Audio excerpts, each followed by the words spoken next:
to our Washoe County School District Career and Technical Education Advisory Technical Skills Committee. This is called to order. It is 5:30 p.m. on November 16th, 2020. This meeting is taking place virtually via our Washoe County School District YouTube channel. And with that, I will pass things over to Jeanette to take roll.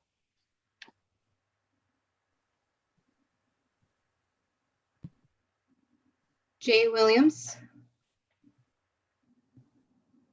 Here. Emily Webb. Here. Veronica Frankel.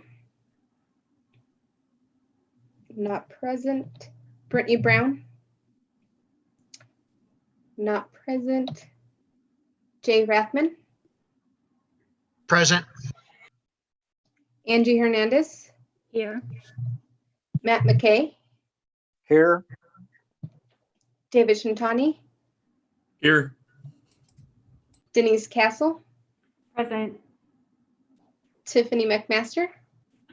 Present. Tracy Monserrati. Present. Troy Parks.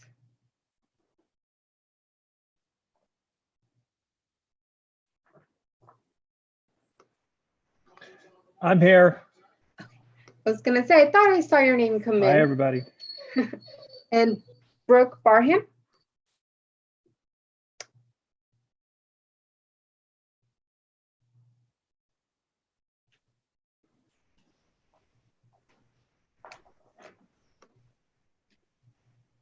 Brooke, can you say you're here? I'm here. Perfect, thank you. All right, thank you, Jeanette. I would like to just remind everyone, because of the virtual nature of this meeting, anybody watching is welcome to submit any public comment to the CTE Advisory Committee at washoeschools.net email. Any public comment that is received will be forwarded to the CTE Advisory Technical Skills Committee for its consideration. So at this time, I'd just like to ask our recording secretary if there is any public comment.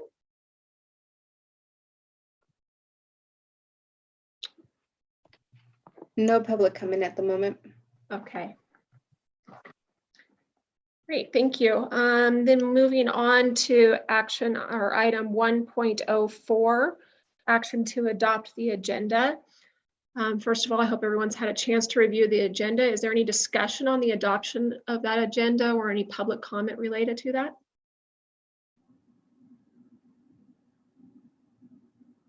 If there is no comment, is there a motion to adopt? I move to adopt the agenda. Matt McKay. Do I have a second? Second, Jay Rathman. All right, on motion by Matt McKay and second by Jay Rathman, the CTE Advisory Technical Skills Committee adopts the agenda as presented. All in favor, say aye. Aye. Aye. Aye. Aye. Thank you. Any opposed? All right, motion passes. Moving on to next on the agenda is 2.01. I just need to inform the committee that we'll be skipping that item and moving on to 2.02. So with that, the presentation and discussion on the current career and technical ed CTE work in specific areas of work-based learning, Nevada Career Explorers, robotics, quality program reviews, workforce development, and program offerings. I will pass it off to, I believe, is that you, Josh? Actually me. So this is Kathy Smith. I'm the educational liaison for the committee and also, which is a non-voting member, and also the signatures and CTE coordinator for the district. And so tonight I want to introduce several professionals that we have with us from our signature and CTE office. Cindy Reed, Beth Koernick, Dell Payne, and Josh Hartzog will be presenting on this agenda item. Prior to presenting their slides, they will state their name and their title for everybody on the committee. In advance, I want to thank everyone for your guys' time and for graciously, volunteering your time and your continued commitment to CTE. So first up will be Miss Cindy Reed. Thank you, guys. Hi, my name is Cindy Reed, and I am the program technician in the Signature and CTE office. And this is our presentation on the benefits of enrolling in a CTE pathway. There are many benefits, which includes increasing student interest with the high quality facilities and curriculum that we offer throughout the district, to develop technical, academic, and employability skills for lifelong success, enhance work-based learning opportunities, which you're going to hear more about in our presentation. We align classroom learning to real-world problem solving through the high-quality facilities that we have. We engage in strong partnerships with business and industry. You guys being here tonight shows some of our partnerships as well as the others that we offer. We align all of our courses outcome with the certifications and post-secondary education. Each of our students have the opportunity to complete a 3-year pathway. And once their pathway is done, they are able to take workplace readiness tests as well as skill attainment tests. And if they do that and have a 3.0 and complete all the pathways, then they get certification and also post-secondary college credits. 90% of our students receive college credits. Creative opportunities with the community to strengthen the skilled workforce pipeline. This is what the OWN is saying that we need, and Washoe County School District is doing a great job in making sure that we offer the classes that is going to produce tomorrow's leaders. Okay, so we'd like to transition to Beth Koernick to talk about work-based learning. Hi, this is Beth Koernick, work-based learning facilitator. So I'm going to cover a few talking points in general about work-based learning and then kind of progress to how some of the critical features of our program. So work-based learning is an educational strategy, and it offers students the opportunity to connect classroom learning to the authentic business and industry experiences. So it's tied to the classroom, and in some cases it receives its own credit, as I'll get to in the case of internships. Work-based learning in Nevada is described as a continuum of experiences that help prepare students for post-secondary education and careers. So we'll be discussing that in the next slide. I'll have some examples for you. And then the goal of work-based learning is to assist students to be college and career ready through their authentic connections to business and industry in a field related to the student's career interests. So they do definitely have choice in this process of work-based learning as to what they want to participate in and with whom as well. So there's an opportunity to explore and expand their experiences. And then Nevada's plan for strengthening CTE for the 21st Century Act, aka Perkins 5, outlines the increase in work-based learning opportunities, one of 7 strategic goals for career and technical education. So it's embedded, work-based learning is embedded into these high-level practices and curriculum. And then lastly, high quality work-based learning programs incorporate 4 critical components.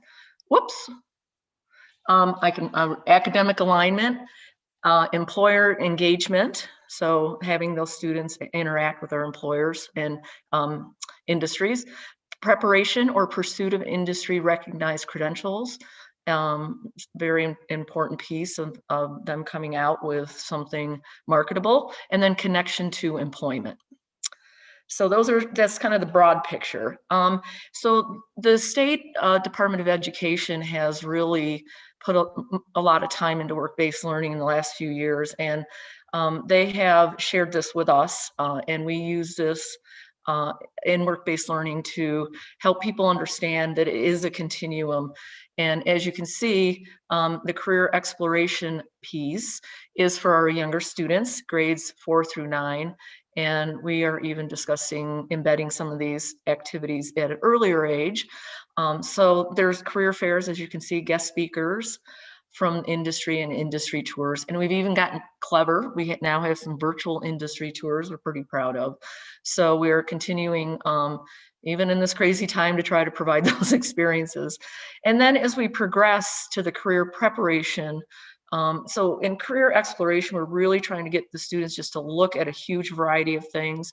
And then we start to have them maybe narrow their focus or try some different things where they might job shadow, which is usually less than 10 hours at a specific place of business, school-based enterprises, and then the supervised agricultural experiences, which are part of our agriculture programs.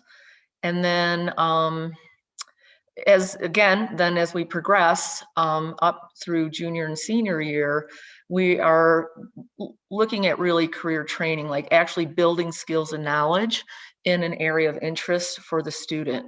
And even some exploration, we should say that too. So of the specific skills and knowledge needed for a particular career pathway and an occupation.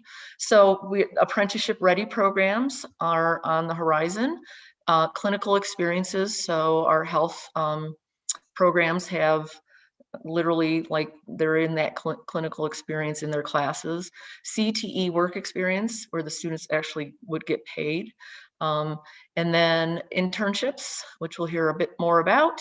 And then the SAEs, so the supervised agricultural experience, entrepreneur/ownership, and then placement /internships. So they can kind of do their own thing and create their own enterprise, or they can explore a place of business. So that is the kind of the scope. So we have really in WorkBased Learning have really fleshed out our internships in the last few years. It's been an area of focus. So we have two types. Right now, because of COVID, we're doing only the group internships because we can do them virtually. And the group internships are organized by a career field. So right now, we have a medical virtual internship, but in non-COVID times, we had a teaching one. We have one with KUNR, the radio station, where students learn how to do a podcast. And then a STEM one where students got to see a variety of STEM-related businesses and industries. So these are organized, as I said, by the career field and facilitated by a teacher with knowledge of the industry. So hopefully one of our CTE teachers.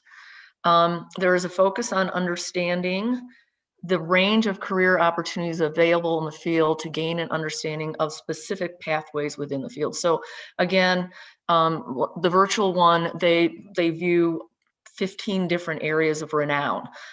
So they are really getting a wide range of exposure. Normally it's groups of 18 to 20 students. They meet one day a week from 3:30 to 5:30 p.m.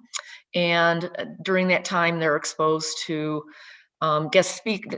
They usually go two-way business, not now, but now it's all virtual, but they would go to and hear from people that are actually in the place of business, and from entry level to post doctoral degrees and whatnot. So they really get a wide range. Then again, they visit the sites, and they also are doing projects in that career field. So that looks like, for instance, the KUNR students, they produce a podcast that is broadcast on PBS radio. So it's can be very real world. And then lastly, they build employability skills and gain knowledge needed to understand that career field. So they will come away in many cases with actual skills from that industry area. And then I had a quick interjection, if I may, Yep. which is out of normal, but this is Josh Hartzog, director of the CTE department. But while you're on individual and group internships, did you want to brag on Janelle Olasey a little bit as well? Yes, yep, definitely. Thank you. Thanks for reminding me. Yes, we actually, last spring, when everything went virtual, KUNR and our teacher from AACT that is the facilitator, kept it going virtually. And one of the students actually did such an amazing job with her podcast. She It got aired nationally on PBS radio, and she actually got paid a little bit because that's what they do, I guess, when they bump it up a notch. So yeah, so students are really, they're doing real things. So yeah, we were very excited and proud. And it was about, the actual one that got aired was teen perspective in a COVID world. So it was pretty relevant. So it's pretty exciting. Oh, thanks, Josh. So, and then in our individual internships, they have a different look. So our hope is that either the student has gone through some experiences where they might have more of an idea of what their interests would be. So maybe they've done a group medical internship, and now they saw pediatrics and they loved it. And so they will request a specific area after they've explored some of these other areas. And it could be that they've explored those areas through their CTE class or any other class, you know, anatomy and physiology or whatnot. But anyway, it's normally the CTE students that seem to have that more focused idea. The CTE office, we find an appropriate placement, or the student can find their own placement. Sometimes they'll know a doctor, dentist, etc., and recommend them. We have to vet those employers, and that's a requirement of the state.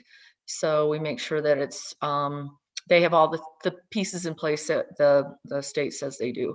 And then they spend at least 40 hours on that site with that one business or agency or department at renown, whatever it may be. And they schedule their own hours. They keep a log of their hours. And then we have to keep that for the state. And again, they're building employability skills and gaining knowledge needed to understand a pretty specific career field. So it's more of that narrow focus. And this is Kathy Smith, and I would like to add that when we talk about internships, we are talking about the entire district. So Beth has done a wonderful job. It's not just CTE students, it's our entire district that this process addresses when we talk about individual internships and group internships. So I would say in the past years, that is something that we're very proud of, that now it's everybody. So there's equity across our district, not just a specific group. Great point, Kathy. Yep. We really had expanded it, and then COVID kind of put a little hitch in our giddy up, but it'll get back to that. So we're getting creative. Okay. So I guess I'm going to talk about Nevada Career Explorer as well. Holly Esposito is actually kind of our person that works with the Headed To organization that puts together this platform, but I use this platform a lot with my classes and in internships. All of the internship classes use it. And actually, I'll let Kathy or Josh talk more about how the district is using it too, but it is district-wide. It's an amazing tool. I don't know if any of you remember Nevada Career Information System, NCIS, from years ago. It's along those lines. So what it does is it allows students to do things like an interest profiler, to create a budget within the system and kind of compare like their ideas of how they want to live with what their ideas for careers might be. Up the Ladder is a game that actually, it's not, well, I guess it's a game, but it's aimed towards some younger students, so we can get those students around 3rd and 4th grade interested in exploring some opportunities, career opportunities, and introducing them to financial literacy. And so the platform has a wide range of ages that it will engage. And then colleges and training. So you can search for local opportunities to gain education and certification needed to enter and progress in a career. This system is really about Nevada. So when students look at a particular job, an occupation, it will tell them how many annual openings are projected. It tells the actual salaries calculated for the state of Nevada based on real people and real salaries. So it's pretty cool. And then it highlights Nevada colleges, institutions, and training programs and certifications. So it's really neat because it's very applied to our state, although you can search outside the state as well. So, and then one thing that's not on here that's an amazing piece is it creates an electronic portfolio for the student, wherein they can create resumes and cover letters, and it stores all these times they might take the interest profiler. There's also a work values profiler and a skills profiler, and they can see their progression throughout their educational career. And it creates this electronic portfolio that they can use once they leave actually high school. So I love it. I mean, I'm really excited about having this tool for our students. And I know our Career Center people have been trained on it. Holly's trained them. Our counselors know all about it. So it's really cool. It's a great tool. So that's all I have. Okay, thank you, Bet. And she didn't introduce herself, but she is the work-based learning facilitator for the school district. Oh, you did? Oh, I didn't hear it. Okay, well, thank you. I introduced you again. Thank you. Okay. You're welcome. And if anyone has any questions, continue to write those down. And then at the very end, we will take questions regarding the entire presentation. So next up, I want to introduce Dale Payne, and I will introduce him as our robotics coordinator. Welcome, Dale. Good evening, all. For the record, Dale Payne, robotics program coordinator. I'm domiciled here in SACD, or Career Tech Ed, in Washoe County School District, though my responsibilities extend to a good portion of the northern part of our state. Basically, my purpose is to grow robotics programming across the entire state. And, you know, as you can see on the slide there, it says driven by Tesla's commitment to supporting K-12 education and robotics programming.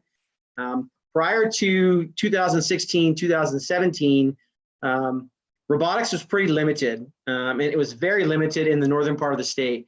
You could say that we probably had roughly 13% or so of our schools in the entire state that had some kind of robotics programming. So very, very small portions of our state had robotics programming. The majority of that came from one of our primary robotics partners, the FIRST Foundation. You might have heard of them as First Lego League or the First Robotics Challenge.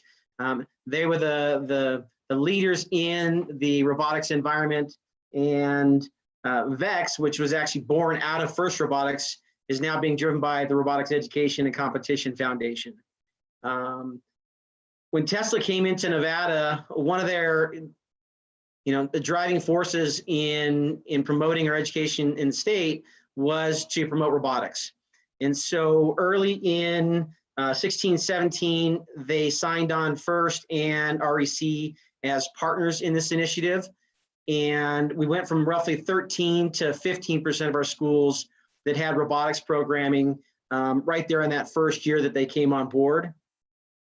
Following that, around 2017, 2018, when FIRST and REC really got the foothold within the state, we added another 2%, and we managed to get to somewhere around 15% of our schools had some kind of robotics programming.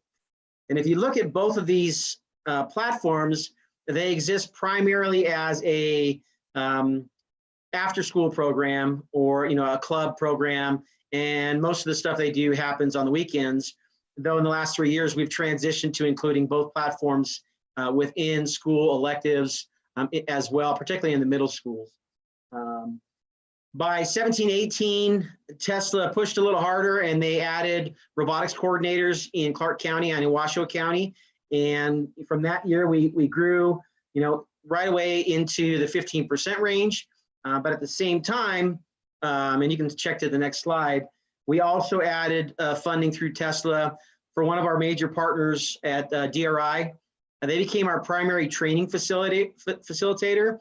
And we did that through what we called the Robotics Academy of Nevada, which was Tesla funded and also had some funding from Nevada Gold Mines. Tesla mostly for the high schools and middle schools, and then Nevada Gold Mines took care of some of our elementary schools. DRI also supplies green boxes, which are robot kits that we mail to teachers to do one-off lessons with teachers, and they mail them back. And DRI has become the home of what we call Nevada Robotics, and it's an evolving hub for robotics support and fundraising. An example of that is one of our partners that's also driven by Tesla funding to some extent is EDON, and they just helped us bring Trainer Road as a sponsor on through DRI to sponsor some of our teams. So they've been really, really big hubs for everything robotics, and we're bringing in new partners all the time. Some of the other partners that we have, and prior to bringing in some of these other partners, in that 1 year, we jumped to about 23% by the end of 2018. But what really gave us a push was the addition of many, many other partners out in our community. One of those being UNR's College of Engineering, their K-12 outreach. They provided repurposed VEX IQ kits for our middle schools, which made it so we could create entire days with middle school electives for just robotics. So that was a significant contribution. We also have current funding with the UNR's Innovation Center through Tesla to provide a K-12 robotics center. Our planned opening for that is in 2021. So during our COVID break here, that's some of the things we're focusing on, is things that we can plan for and put into place for future use. PBS Reno has also been one of our partners, and they've helped us in creating early outreach education lessons that are based on robotics, and they send a teacher out to rural schools to do a robotics lessons with some of our early kids. One of our goals was to integrate robotics, from kindergarten all the way up into higher ed. And they supply those STEM robotics kits to some folks. Another thing that we're working on right now with Tesla support is they have a consultant, a Fusion IRX, and they are a contractor who's helping us do build outs at 4 of our high schools here in Washoe County, but also 21 schools across the state, as well as 5 other schools in Texas now. And they're helping us to do build outs at a couple of schools, and we will be adding additional manufacturing and equipment. So we're preparing to bring those things on board. In the middle of the COVID stuff, we're trying to do as much as we can to plan for the next step. If you go to the next slide, you'll see, there's a bunch of other extended Tesla partners that have all pushed to help make this possible. Clark County, School District and UNLV have been partners in a lot of our stuff. Truckee Meadows Community College has a great manufacturing partnership with Tesla, and they promote robotics. Nevada's Office of Career Readiness has been significant for us. We've got funding into Nevada's JAG program, and then Energetics Education, which is solar rollers, and Envirolution, which does Project Recharge, and Sierra Nevada Journeys, and even the Nevada Museum of Art is doing robotics conferences. So all kinds of partners have come together to promote robotics. And it wasn't until all of those partners, until we were able to kind of pull all those partners together, that we really start to see some major growth. And just to share some numbers, we jumped from 15 to 23%. And once we got all these folks on board, Washoe County went up to 38%, and our rural districts went up to 41% of schools that have some kind of robotics.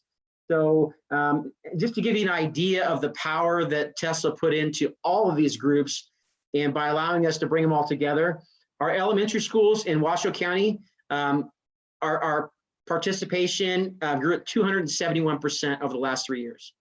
Our middle schools grew at 250% of schools growth, and our actually 350%, and our high schools went at 250%.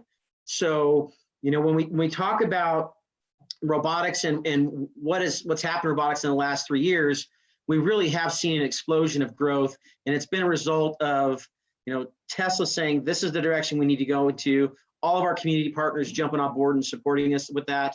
And so it's something that we wouldn't be where we're at now without all of these folks involved, and without Tesla's commitment to supporting us long term. I will say that it's been kind of it's rocked all of us that we have to operate under COVID conditions now. Students can't build robots together. The collaboration is difficult. We're waiting for opportunities for us to get the kids back together, building robots and going through all those iterations of their design process and participating in their clubs and going to competitions. But in the interim, while we're on pause, we still have a lot of great things that we're working on to make sure our students have those opportunities in the future. So that's the status of robotics at this point, both in Washoe County and in the northern part of the state. As a whole, in Nevada, I want to say that we were at roughly 34% of schools had robotics, and it's public schools. So we've done a great job of getting it out there and getting more and more students involved. I would say we're upwards of 7,000 students participating, up from less than 2,000, and that's just in 3 short years. So we've seen really great growth. And I'm really looking forward to a little bit of normalcy so we can continue that. But in the meantime, we still have good things happening, and our teachers are positive, and our students are looking forward to getting back. So that's where we're at. All right, Kathy Smith. Thank you, Dell, for that information. And hopefully the committee is finding a lot of this information to be, enlightening and helpful, especially for our new committee members, Emily, Brooke, and Troy. I know we haven't met for some time, and so we know it's a lot of information, but we're just hoping to bring everyone up to date on what great things are happening in CTE. So with that, we're going to transition to Cindy Reed, our Operations Management Program Specialist, to talk about quality program reviews. Cindy Reed again. I am back. I am going to talk about the quality program reviews. The first thing you need to realize is because we receive Perkins funding, we have to do these reviews for the state. Each year, each of our CTE programs through the schools, they do an average of the school administrators, CTE counselors, and CTE teachers. They get together, they look at the indicators, and they grade themselves. It's averaged, and they turn in the school-wide quality program standards. On a 5-year basis, schools from throughout the state, because this is not because our schools have done anything wrong, it's because that we have to report to the state, who reports to the grants. This year we have 4 schools: ACE High School, AACT High School, McQueen High School, and Spanish Springs High School, and they had to go more in depth. Each of their CTE teachers, their counselor, and their site administrators had to do a self-assessment. They judged themselves, and on each of the 8 standards, the career guidance, program and instruction, leadership development, educational personnel, program planning and promotion, facility equipment and instructional materials and supplies, community business and partnerships, evaluation systems, and accountabilities. So under each of these standards, they each had to turn in evidence, and they had many indicators under each of these standards. So under career guidance, the counselor, as well as the administrator and some of the teachers, had to turn in different evidence. The evidence that they turned in, and it was in excess of about 1,200 pieces for most of the high schools, will be reviewed by the state prior to their on-site virtual visit. Usually the State Department comes, they will do a walkthrough, they go over and they do the interviews with the school administrators, the CTE counselors, and the CTE teachers on site. This year, that is not, they are not able to do this because the state has travel restrictions, such as all the districts. This is not just Washoe County. This is all of the districts throughout the state have to turn this in. Next slide.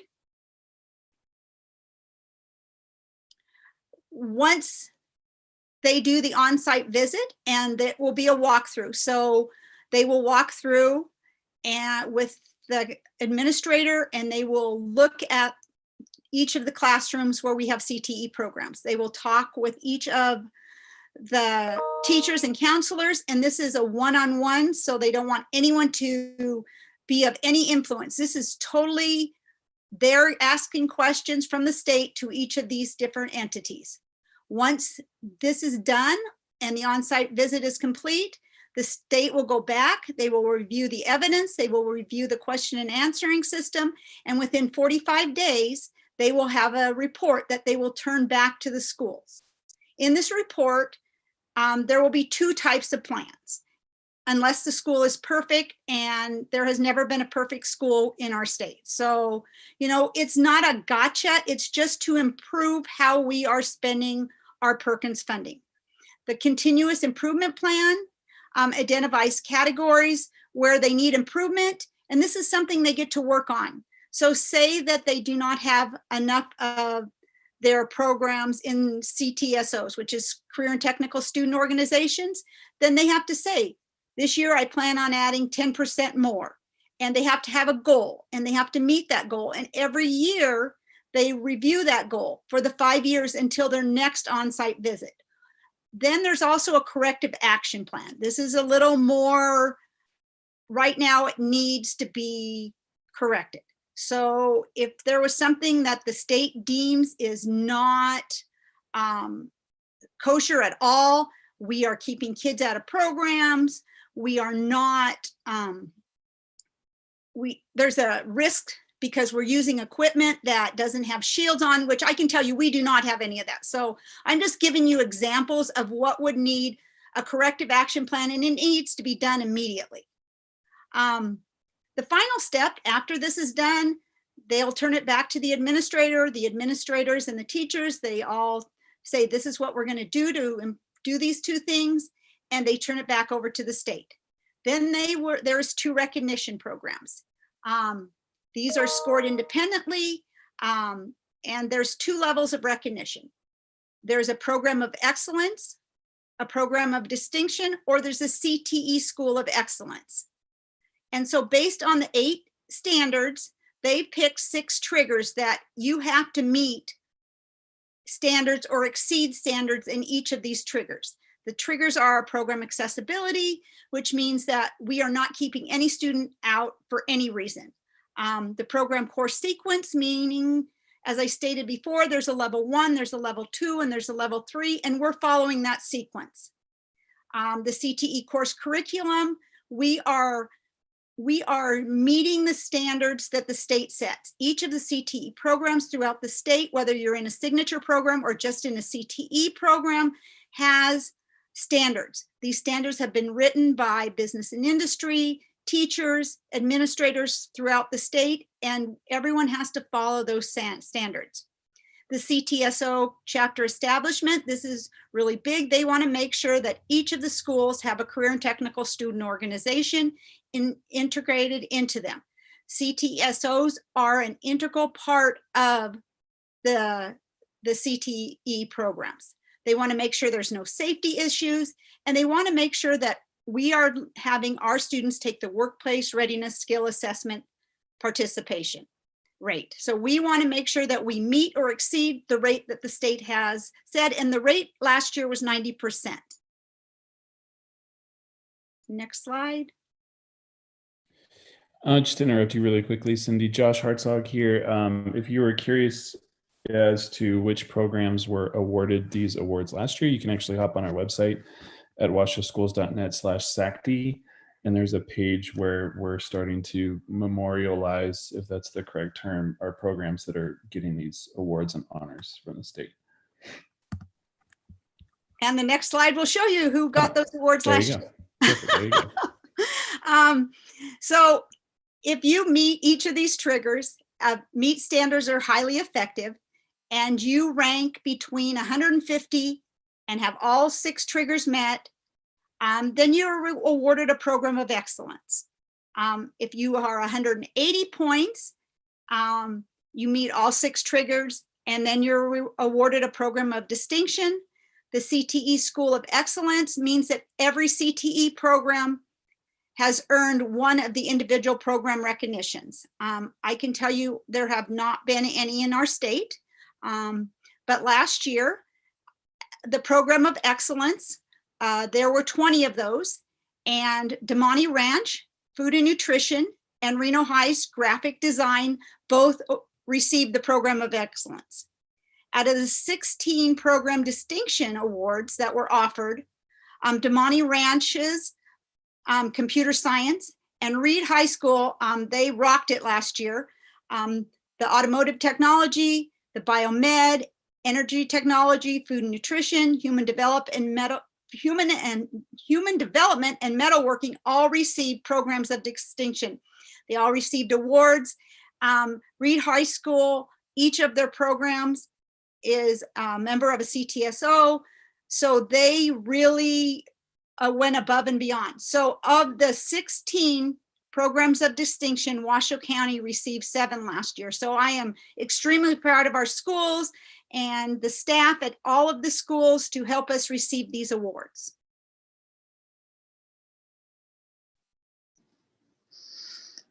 Thank you, Cindy, very much. And it's so enlightening when we get to share positive results that are directly related to student success. And so thank you for mentioning Reed and Reno and Damani Ranch.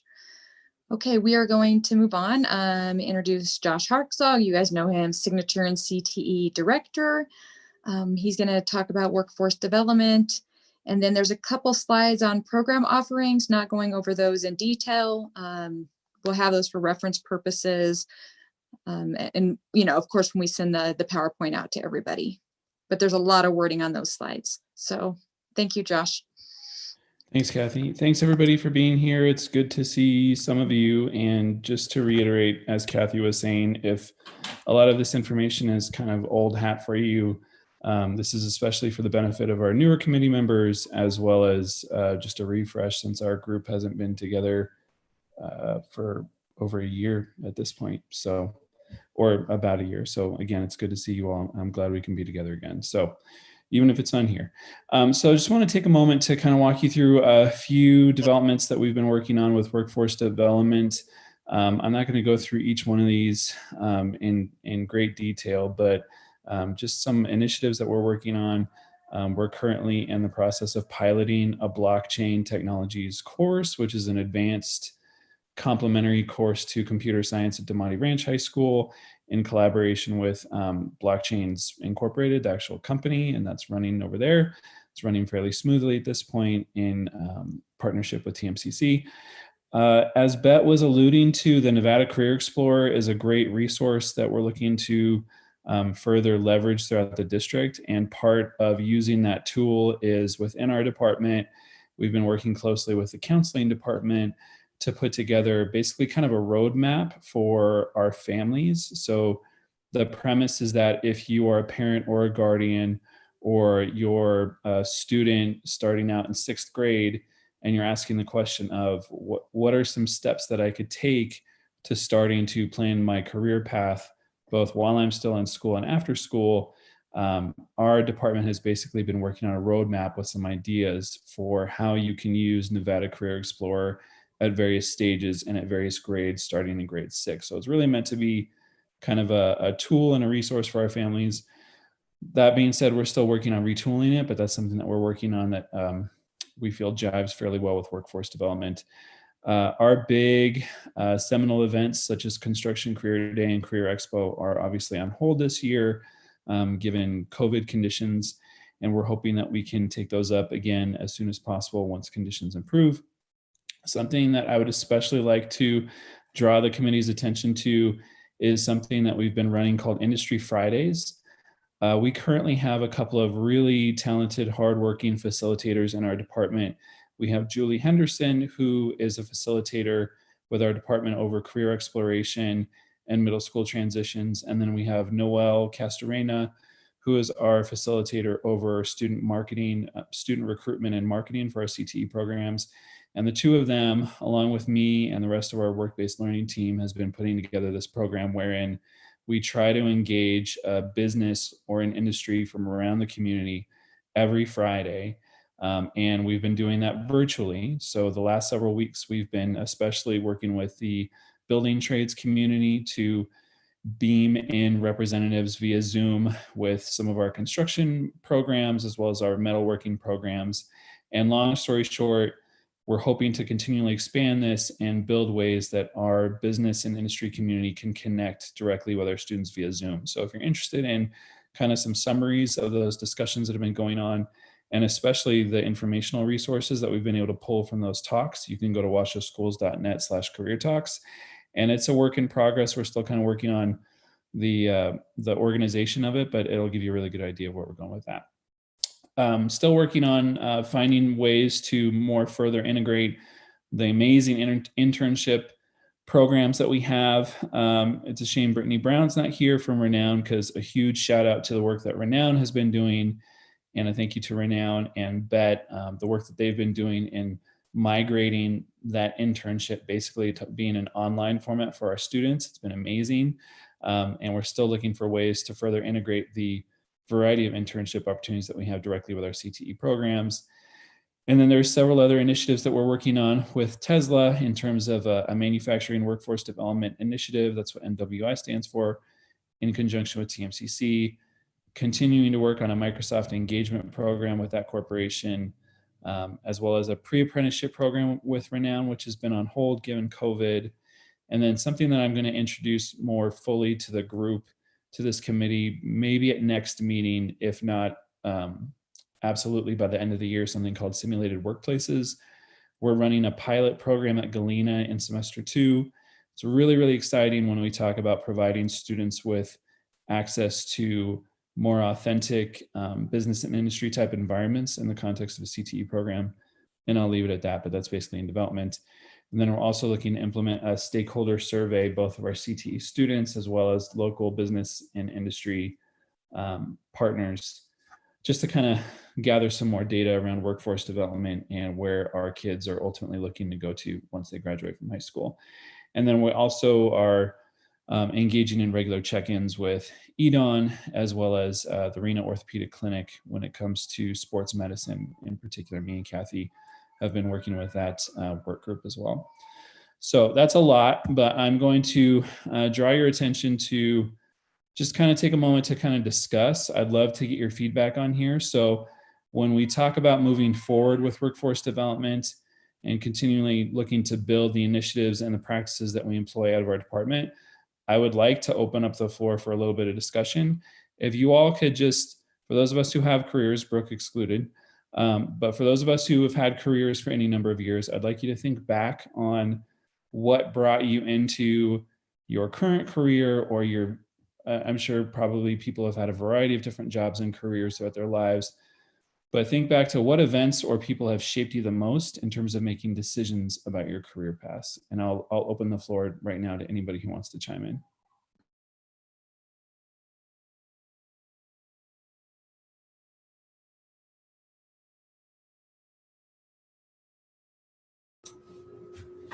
Hey, Jay Williams here. So I work IT for the school district actually, and I'm here representing IT field. I have kind of a different path into IT than a lot of my peers, as in I didn't go to college for IT. I started,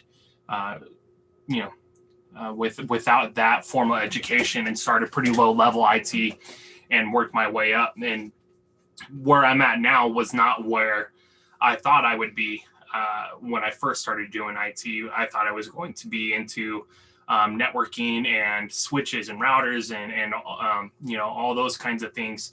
And now I'm doing device management.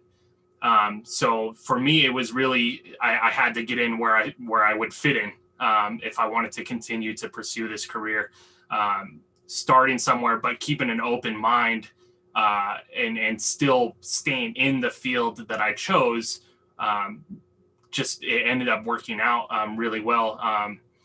And I like what I do now, but it just keeping that open mind and pursuing the doors that open in front of you is kind of what helped me. Can I ask, Jay, what got you into what even got you looking at the field of IT to begin with? Well, CTE, which is why I was so passionate and getting into this. It was, the computer classes that I took in middle school and high school, and even knowing that could be a field that I went into. And since it was CTE in high school, and I realized, I didn't really necessarily have to go to college to do this. I could start and build my career in the same amount of time that others go to college for this kind of thing. But it was, starting in the typing classes and just kind of liking computers and taking off from there. Thank you. Anybody else care to share? So this is Tiffany McMaster for the record. I just, as I was listening to all the presentations and thinking about things like the robotics and how you are offering opportunities to students at young ages, in elementary school with the green boxes and, all of the robotics opportunities, the career exploration website, you know, the more we can give exposure early on, I think has a huge impact on students. We do a lot of, you know, thinking about how do we get students into the workforce when they get to high school, but those opinions are formed early on. And I think it's really essential to have as much exposure to a variety of career pathways as early as possible. That's just kind of the key to reducing some of those gender and low socioeconomic and varied levels of education biases that go along with workforce development. So I think some of the things that you have mentioned here are huge in shaping students' opinions about possible career pathways. And I was really excited to hear about all of those early intervention opportunities, because I think that that's a huge key to you know, the work. And we often don't see those benefits for years to come, but you know, you're changing stereotypes. You know, every day when I see more and more girls taking welding classes, or more and more boys going into teaching and training, or not, a lot of those non-gender stereotyped work pathways, it's very encouraging. And I know that that's work that was done on the front end, you know, far before they get to high school and start experiencing these workforce development experiences. Thanks, Tiffany. Anybody else?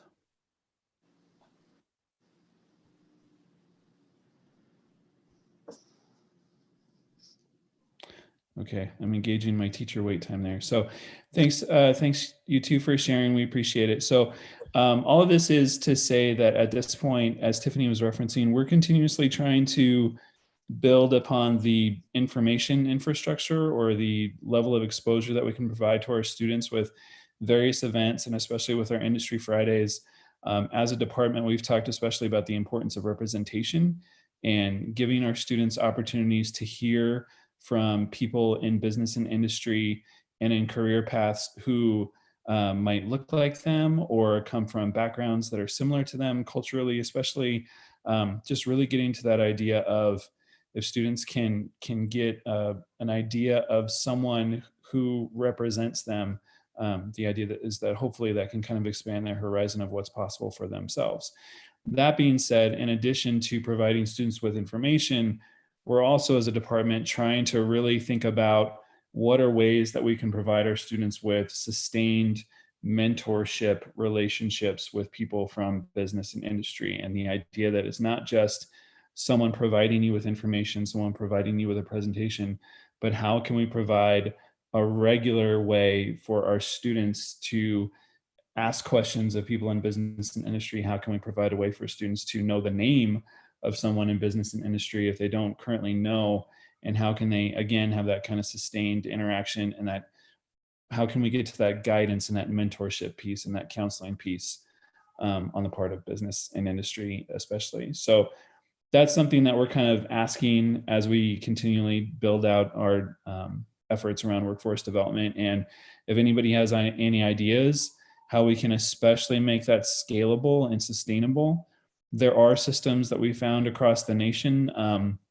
An example that I found recently would be, there's a student advisory group for a particular CTE program, and it's made up of kids who volunteer, or young adults who volunteer to be in that group. And they simply meet once a month, and they have a point of contact from a local business and industry. And that point of contact provides the students with regular information about a number of topics. And they have that person as a resource every month to ask questions about whether it be getting into a specific job or a career path, or just preparing generally for the world of work. They have an adult professional that they can turn to and ask questions. So that's something that we're kind of wrestling with and figuring out how to navigate moving forward. And with that, I believe I turn it back to Kathy.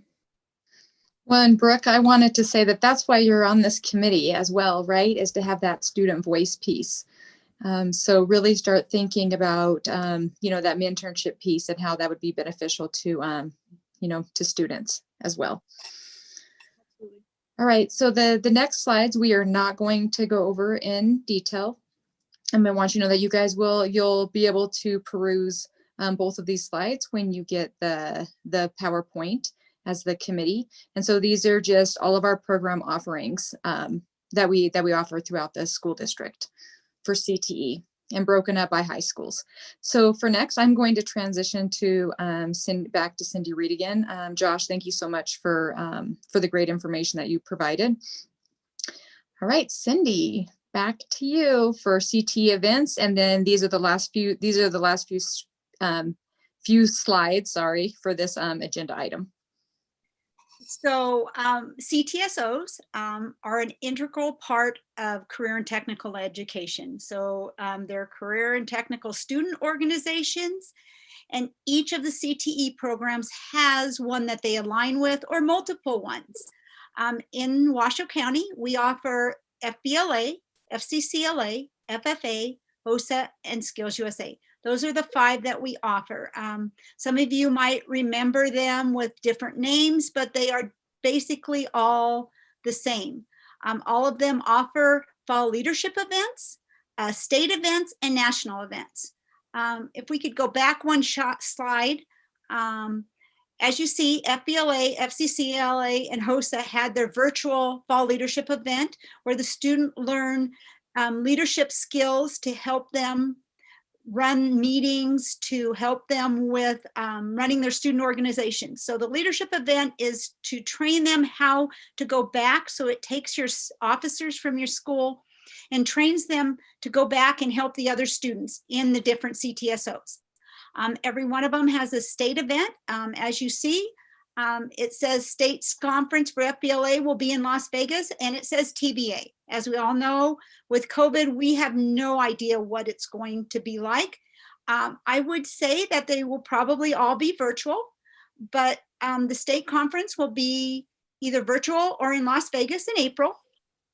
And then they have a national conference, which could also be virtual, in Anaheim in June. FCCLA had their virtual leadership conference. Their state is a TBA as well. It will be in March, and their national conference will be, if it is run in person, in Nashville in June and July. FFA runs a little different than the others. They have a fall virtual leadership conference. They have a winter leadership conference in February.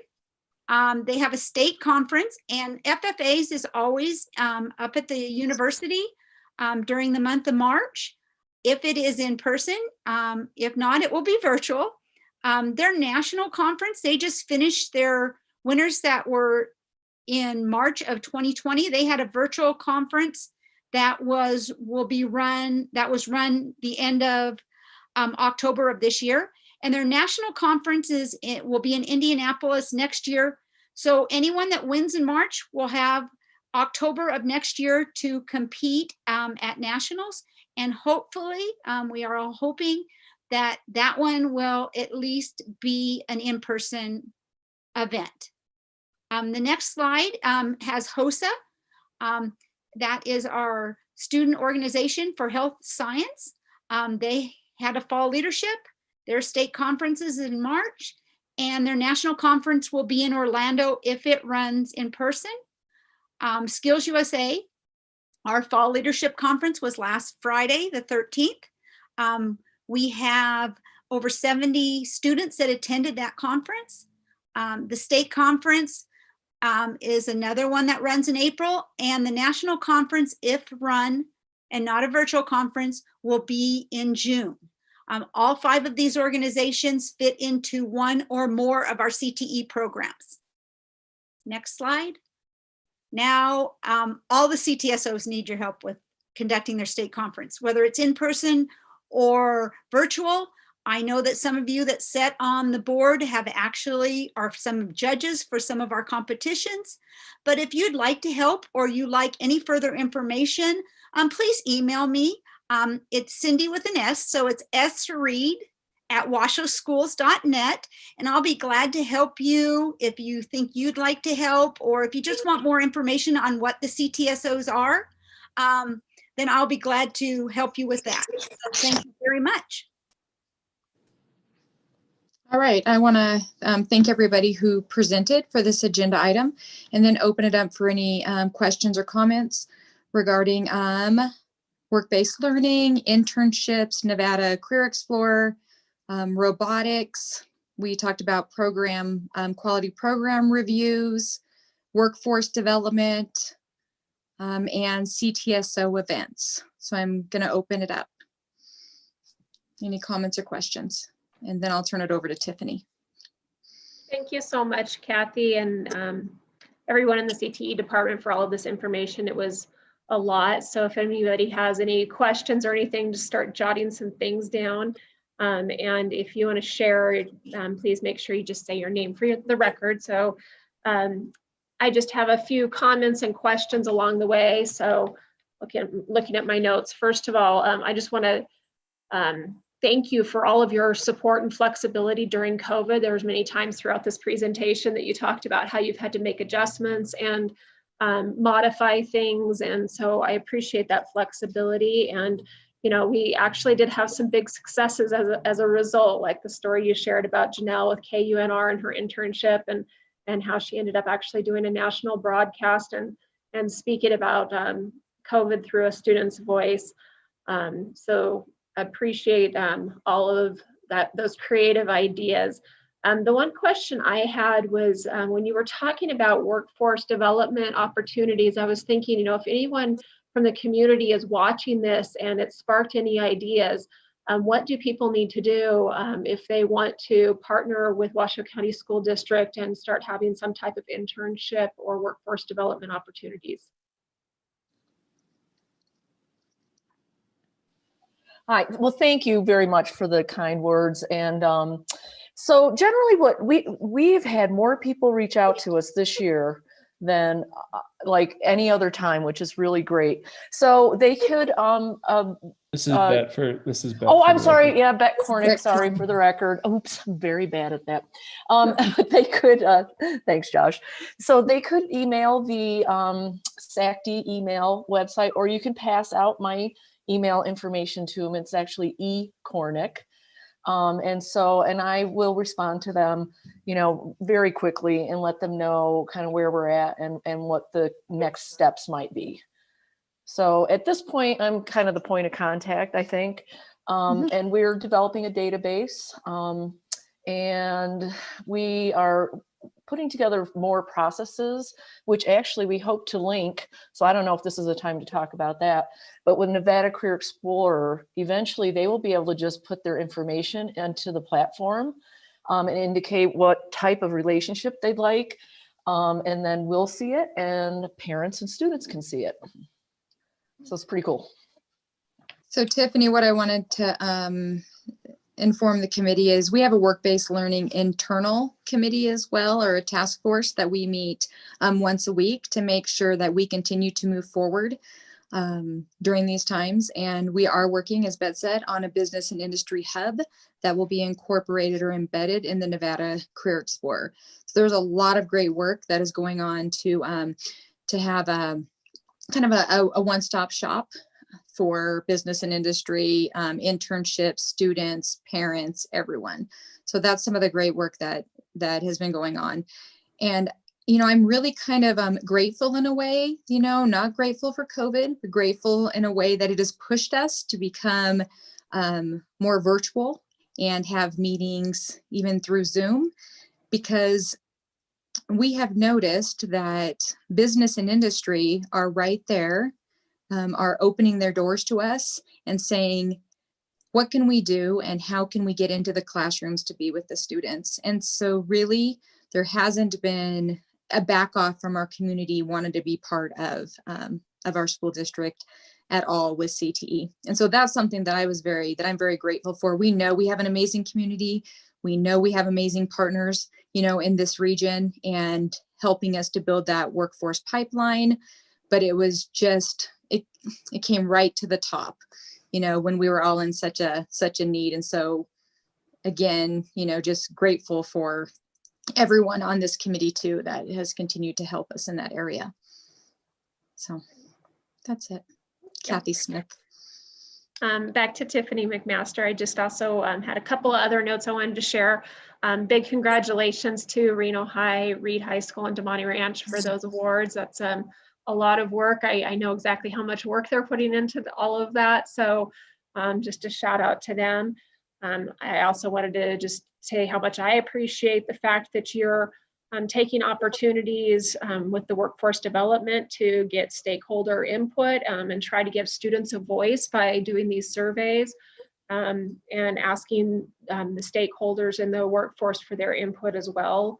And then lastly, just wanted to mention with the CTSOs, I think that if we are doing nothing but just giving students a bunch of skills when they are participating in CTE classes in Washoe County School District, then they just leave us with a big bag of tools. But the CTSOs really take all of those tools and morph them into true leadership skills, because I think that's the power of CTE, is not just teaching students skills, but teaching them to be leaders within the community and going out into the workforce and doing something bigger and better. So I really appreciate all the support with all of the CTSOs and giving students those opportunities to leave Washoe County School District already being leaders and giving back to their community. So that's all of the questions and input I had, but if anyone else has anything, now would be the time to share.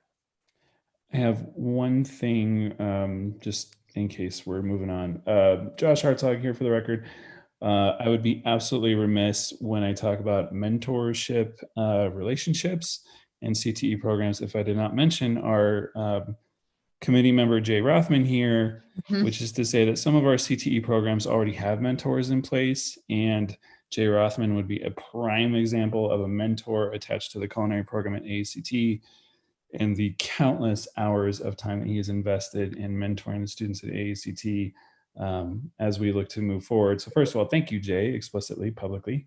And then secondly, how do we duplicate that, that partnership across more of our programs across the district, I guess is what we're looking for. So Jay, I don't know if you're. Thank you, Josh. I appreciate that. Absolutely. If you're asking me about how we would go about finding more mentorship, it's gonna rely on that person. It's gonna rely on where their heart is, where their thoughts are, where their passion is.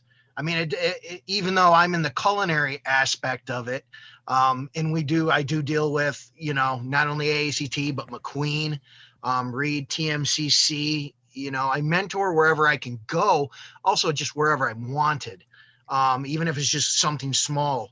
But again, I was going to chime in earlier on when Kathy was talking, when we were talking about things that got us to where we are now, because I'm a multifaceted person. I did take, when we were in school, I agree. I grew up in Western New York.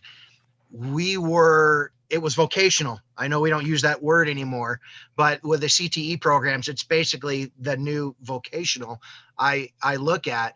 And I went through all those programs. I went through the welding. I went through the mechanics. I went through the electrical and the plumbing. And I use that pretty much every day of my life in my business or whatever facets I'm doing. So the programs that I believe in are exactly what we are all about in the CTE. Everything CTE is basically everything me.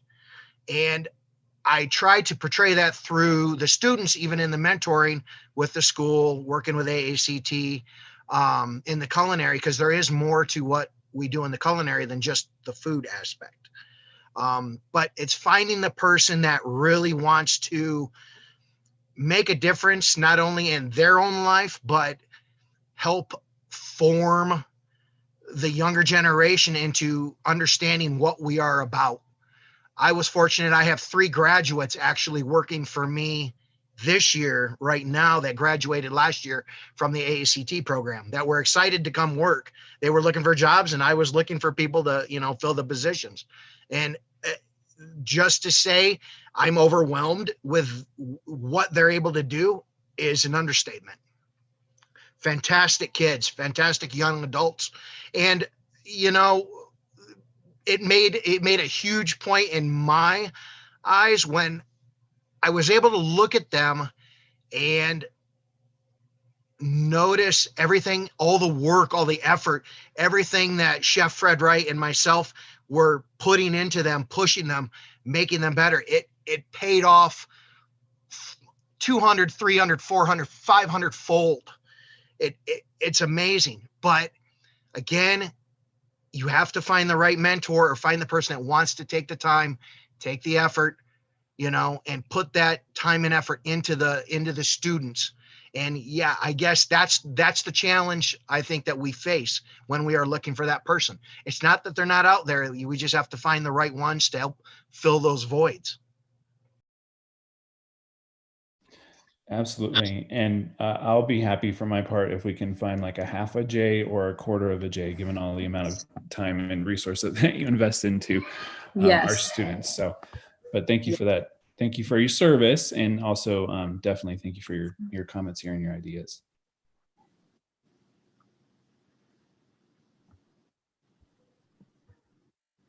All right, any further comments or questions? All right, with that, before we move on to the next agenda item, I just wanted to check with Jeanette to see if we had any additional public comment.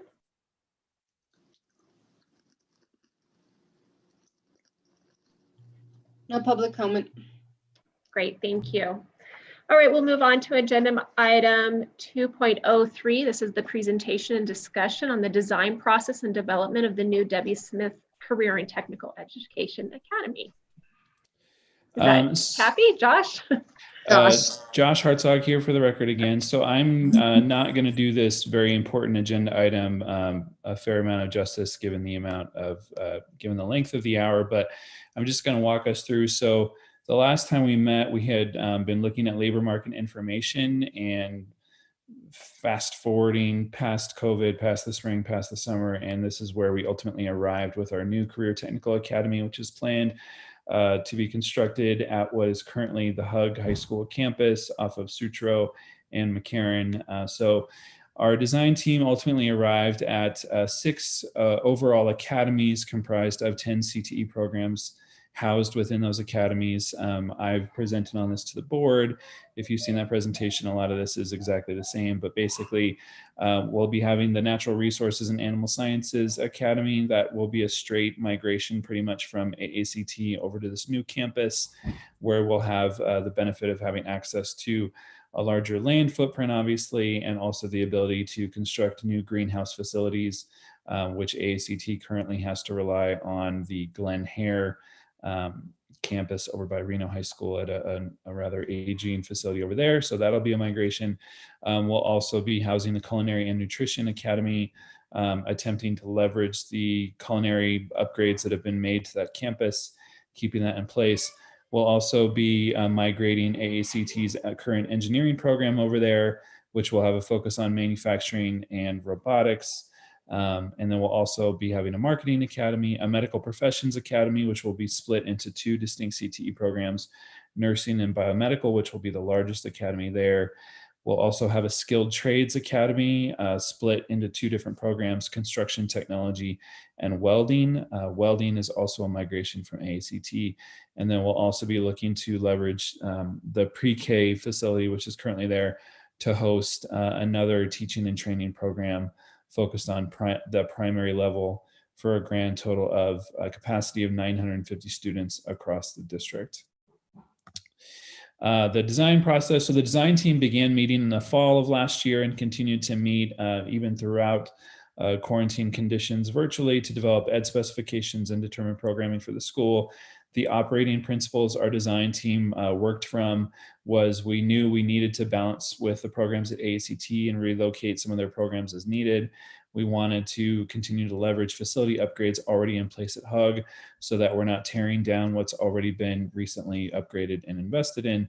We knew that we wanted to, as much as possible, minimize redundancy with other CTE programs and signature programs across the district to the extent possible, while at the same time allowing for projected increases in enrollments. And then we also ultimately wanted to ground as much as possible our programming decisions in labor market information so that our kids would be able to enter into programs that would have direct relevance to our local and regional economy. A little bit more about the process. We've held stakeholder feedback forums in the spring of last year with staff to get some more level of detail about things that we needed to account for in terms of creating the facilities and planning for them, as well as families and students in fall of this year. And then if you wanted to know absolutely everything about this process, you can click on that link in the presentation. That'll give you the final document, which came out of this current phase of the design team, known as the Educational Specifications Document. It was approved by the board on September 30th, and I think it's north of 250 pages long. It's extremely comprehensive. And I will leave it again. I will leave it at that. No, I won't. I have one more slide. So currently in the process, we're moving into the schematic design portion, which is a little bit greater, significantly greater level of detail as to what buildings go where and what is being demolished and what is going to be new construction and what is going to be enhancements of what they currently have. Our design themes for this new school are that we want to focus on modernization of the facilities and campus and reflect more of a community college type feel than a typical high school. We want to especially build out access and opportunity for local industry and organizations to enter into our programs, to view our programs. And again, thinking of that, how to create more opportunities for mentorship, interactions and relationships between business and industry and our students. Always want to maintain learning spaces that encourage collaboration, communication, and creativity, those 21st century learning skills. So that means classrooms, as well as smaller conference rooms, as well as larger conference rooms, as well as presentation spaces for our students. And then also flexibility of our facilities so that this new campus has the ability to augment or change or expand CTE programs as dictated by student enrollment, as well as local economic conditions. A couple of key design notes. There is also a plan to accommodate the RISE Academy for adult education. There is a plan to have that academy, that school located on this campus as well. And then also there are plans to build out a new boardroom for the Board of Trustees. So they will have a place integrated into a community school where they can gather as well, which is also impacting the design process when we think about ways and means for the committee to come together, for that board to come together, as well as members of the community to access the campus as well. Questions on that item? I know I kind of cruised through it.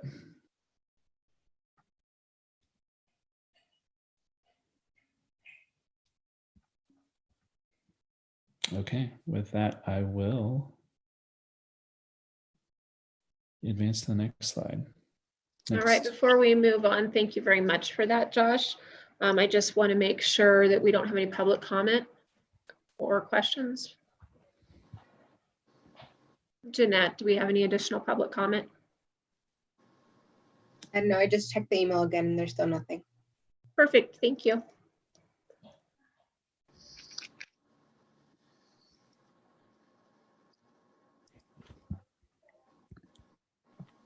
All right, I think we can go ahead and move on to middle schools. And this is agenda item 2.04. Kathy, I've kind of lost track. Is this also me? Yes, you're, Okay. I think you're the show for the rest of the time. Okay, I'll bring it on home. So Yeah.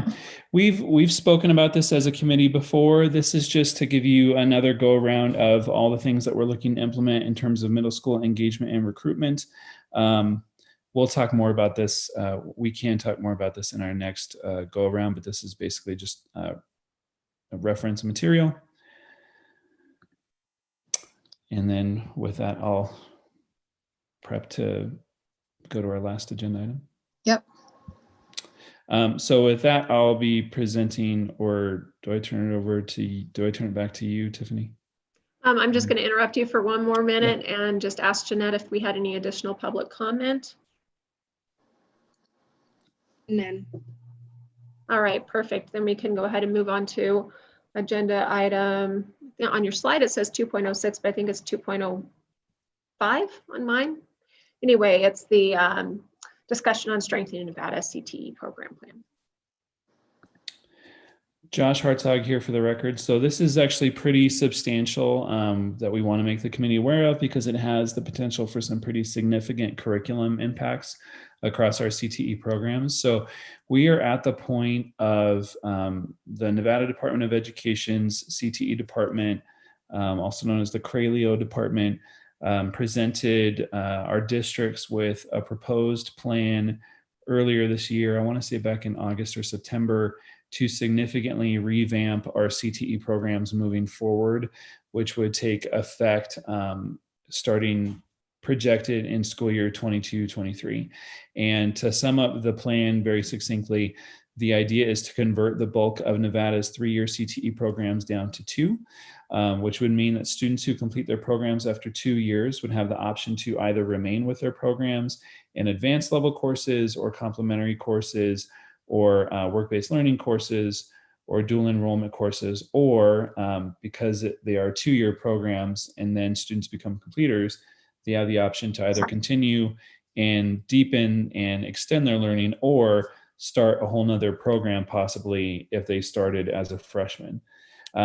There's also a proposed plan by the state to compress the current catalog of statewide CTE offerings from 74 down to somewhere around 50 programs. And the idea is that they would be rolling programs that are complementary either into each other, they would be converting entire programs into complementary courses tacked onto another program, or they would be simply doing away with the program altogether. At this point, our Department of Signature Academies and CTE has held several listening sessions with teachers so that they could express their opinions and their concerns and their questions. Nevada Department of Education has been pretty supportive in being in on all of those meetings and hearing questions and answering questions in real time. We have submitted all of the feedback that we've received from teachers over to the state at this point. There are a number of reasons as to why the Department of Education is expressing the reason for this proposed move. A couple of different reasons here. In analyzing our statewide data for Perkins funding, the state is telling us that it's not about completers after 3 years so much as the federal government is looking to see how many of our students become concentrators. That is, how many of our students roll up to that second year, which apparently is key. They've also expressed that Nevada is an outlier when compared to other states where CTE programs are mostly 2 years in length across the nation. And then in terms of discontinuing or compressing some of our programs, they're also looking to make sure that the programs that are offered across the state reflect local economic demand. And then another area that they have highlighted has been access and opportunity. So for example, if a student were a junior in high school, currently they don't have the ability to enter into a program and complete it. They would be too late by grade 11. And the state is telling us that they really want to ensure more open access and opportunity so that you could potentially be an 11th grader entering a CTE program and have the ability to finish as well. That's something that they have been keen to express. So these are a number of questions that we as a department have been considering, and there's been other questions, good questions posited to us by our teachers. We're looking at what this could potentially do to honors credit, because currently that third level of CTE is honors. How would this change? That's something for us to discuss in the district. Especially want to know how this will impact potentially our CTE articulated credit agreements with TMCC. Me and Kathy and Angie here, Angie Hernandez on our committee, we actually met rather recently to talk about how this is going to impact potentially those agreements, which have been many years in the making. What else? There's some questions around teacher licensure, definitely some questions about what kind of impact this will have to our standards, because they're largely going to have to be rewritten across all of our programs that go to this change. And then how will kids, I'm sorry, I'm trying to read this. What is this transition process going to look like? How are we going to transition students who are currently in programs, coming into programs, moving forward? So this is a pretty significant, to put a bow on this, this is a pretty significant sea change in the world of CTE. Currently, the plan is for the Nevada Department of Education to take all of the feedback that they've received across the state and put it into a finalized plan that's going to be proposed to the Nevada Board of Education as possibly as soon as February, at which point the board will review and there will be opportunity for public comment as well. So at this point, we anticipate that this plan will go through largely as proposed, but we're monitoring closely and we'll definitely report where it ultimately ends up back to this committee. Because again, there's just such a potential impact to our curriculum and how we structure things across the district. And I will open that piece up to any questions or comments for the group. I just want to comment on the 2 points there. You know, this is change, and although there are some great things about that, change is hard for people. And I think probably the two key things that you hit on is how will this impact honors diplomas because of that third year and the dual credit. So since we do have Angie on here, I was just wondering, Angie, if you had any comments related to dual credit that you wanted to add to anything Josh said. Sure, thank you. This is Angie Hernandez for the record. I think most, as far as how our agreements will evolve in the future will be determined by what those new standards look like. When we're looking at a 3-year program of study condensed to 2 years, we know that there would be significant changes to those standards. So once we know what the standards look like, then we can look at possibly going back to some local agreements like we had years past.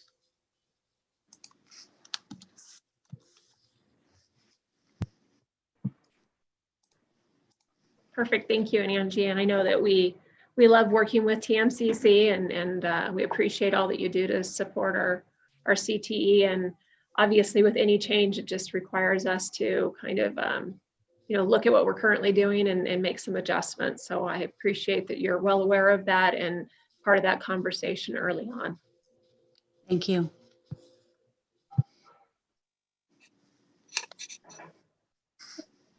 Any other questions or discussion before we move on? Kathy Smith for the record. Tiffany, I just wanted to mention that the PowerPoint that will be on the website, the district website for committees, and that is sent to the committee, the agenda numbers are aligned with the agenda that was presented tonight. So that has been fixed. Oh, great. Well, great. Thank you, everyone. Just want to ask Jeanette if we had any additional public comment before we go to closing. No public comment. All right, great. Thank you. So our next meeting is scheduled for Monday, February 1st. And I guess we'll keep you posted as to whether or not that's virtual or in person. We'll see what happens by the time we get to February. But we will plan for a 5:30 start time for that meeting as well. And with that, before we adjourn the meeting, just one last check with Jeanette to make sure we have no additional public comment. No comments. All right, well, thank you everyone for your time. This is Tiffany McMaster for the record, and the time is